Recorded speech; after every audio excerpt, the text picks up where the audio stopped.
Hujan lebat di Ambon, sejumlah wilayah alami bencana banjir, longsor, hingga pohon tumbang. Banjir semakin besar.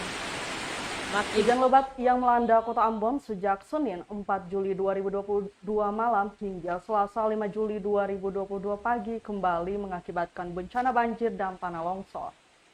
Kepala Pelaksana atau Kalak Badan Penanggulangan Bencana Daerah atau BPBD Ambon, Demi Pais melaporkan banjir terjadi di Desa Nania RT 006 RW 001 akibat sedimentasi Sungai Waisalak yang merendam 6 rumah.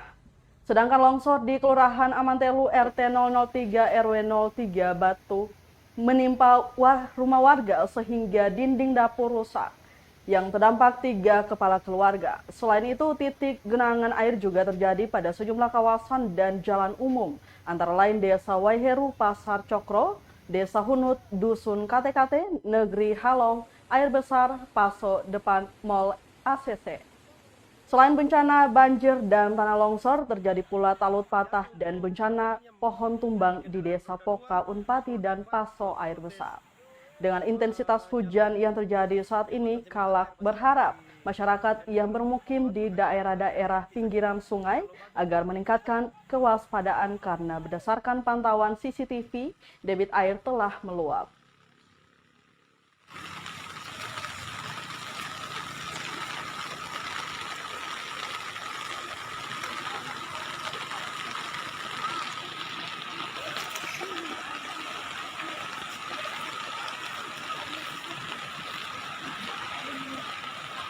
Sabar. Di barang-barang masih banyak di jalan.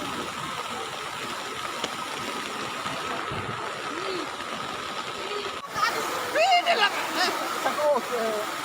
Better mau kirim ini bareng.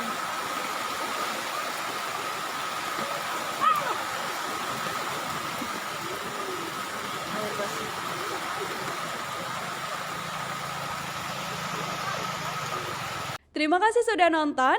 Jangan lupa like, subscribe, dan share ya.